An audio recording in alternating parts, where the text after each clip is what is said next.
Hello. I'm singer Lisa Loeb, and I have no connection to baseball, other than the fact that Brett has had a crush on me since 1994. But you are watching BT Talks Baseball. And you say, stay. Wait, she's not here? Lisa's not here. Well, that's the reason I put the jacket on. I don't need the jacket if she's not here.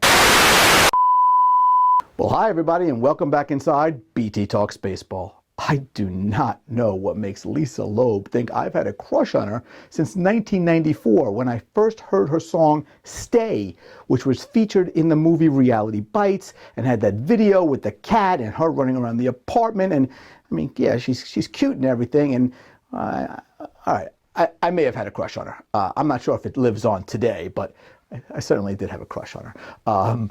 My guest today is not going to be Lisa Loeb. It's going to be Scott Rogowsky, stand-up comedian, big-time Mets fan, and best known as the host of HQ Trivia Game, which took everybody's cell phone by storm back in 2017. Let's get right to it. Scott, welcome to BT Talks Baseball. My pleasure, Brett. Thanks for having me. Scott, before we talk baseball, can you explain what it was like to be part of the phenomenon that was HQ Trivia?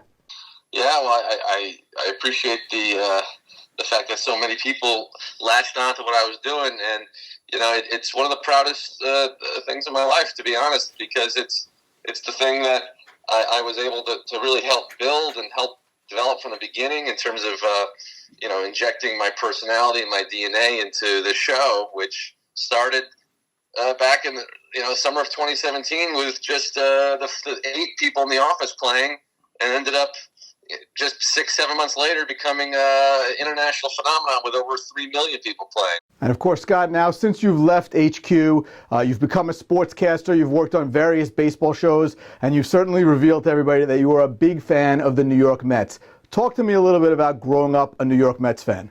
Yeah, unfortunately, I missed the 86, 88 teams in terms of really being. I was alive, but I wasn't really cognizant of baseball at that point. But very soon after me, 89 is when I started to get my first Topps baseball cards, and really getting into the sport, and really latching onto the Mets though, because I like the personalities. I mean, Howard Johnson was one of my favorites, and Dave Magadan, and I liked Kevin McReynolds, and I dressed for him as Halloween one year in elementary school. I just, I don't know. I think they had more fun, it seemed to me. I remember Bud Harrelson managing the team. I mean, those are the teams that I got into. So it was, it's just one of those things when you're a kid, you're growing up around New York. And, frankly, like I said, my dad was a Yankees fan when he was growing up because the Mets didn't exist. So he had the Yankees DNA that he kind of passed on to me, and Mickey Mantle and Maris and all those great teams. But when it came time for me to decide which team to root for, I went with the Mets. I know one of your greatest moments as a Mets fan was when Johan Santana pitched his no-hitter. You were at the game that day. Can you talk to me a little bit about that? It just happened to be that I was, a friend of mine worked for the team, or his dad did, and he offered me a pair of tickets, and I really wanted to see the Mets-Phillies, but I couldn't get those. So I said, all right, I'll go Mets-Cardinals. And sure enough, that was the game that Santana took the mound and just shut them down. But just the energy in that ballpark when that final strike was thrown and the game ended, it was just I've never experienced anything like that before. Just pure pandemonium. Scott, what's it like to have grown up a Mets fan and now interviewing people about the Mets, hosting your own shows about the Mets, being recognized as a celebrity Mets fan at the stadium? What's all that like? Oh, it's one of the cool things about getting that the notoriety with HQ and getting a following, and then last I guess it was 2 summers ago now, 2018, I was hosting Mets Live for Mets Facebook page, and I got to do the Keith and Ron show, their little web series as well. Made an appearance there and got to meet those guys, and it's and then talking to other fans about it. I mean, to become when you make yourself known in the public eye as a fan of a particular team or a band or something, you sort of get the fans of those things to look at you as like you celebrity fan. So now when I go to Mets games, I got people come up to me taking photos, and it's just cool to be known in that community as someone who's an advocate, because that's what I am. I'm as much as I'll sometimes make fun of the Mets, really I'm out there in the public eye, and people know, oh, that guy's a Mets fan, and it's just nice to be. I'm not going to compare myself to Seinfeld or Kevin James or Chris Rock, but they haven't put me on the big screen like that yet when there's a Mets rally happening. But that's what I'm aiming for. Well, Scott, thank you so much for being with me right here on BT Talks Baseball. Be well. You got it, Brett. Thanks again for having me. Well, that'll bring us to our segment called There Used to Be a Ballpark, named after the Frank Sinatra song of the same name, where I talk about a ballpark that's no longer with us. Today I'm going to talk about original Yankee Stadium, which was first built in 1923, and that stadium lasted until 1973.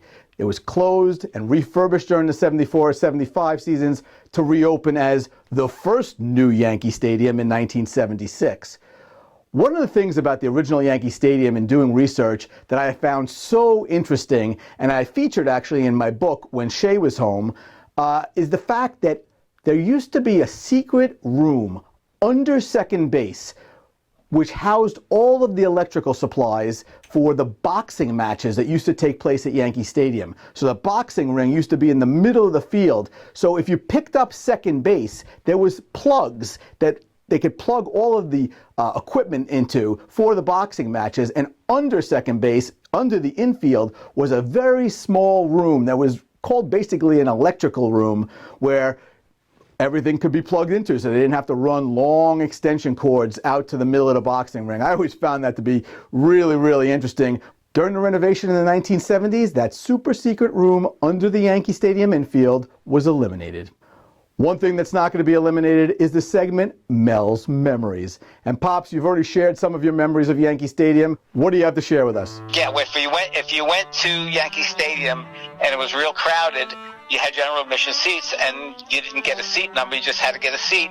And more times than not, I was sitting behind a pole and couldn't see the game at all. You got up, you walked around, you ate.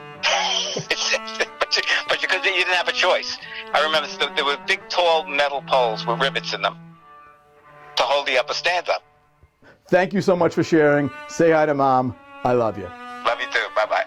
Well, that'll do it for another episode of BT Talks Baseball. I want to thank my guest, Scott Rogowsky. I want to thank Lisa Loeb, who I definitely, absolutely, 100% don't still have a crush on. And of course, I want to thank my dad for sharing his memories. I will leave you, as always, with the words of Tug McGraw, you gotta believe. Bye-bye, everybody. I'll see you next week. If you are interested in getting a signed copy of any one of Brett Topel's books, please visit us at www.topelmetsbook.com.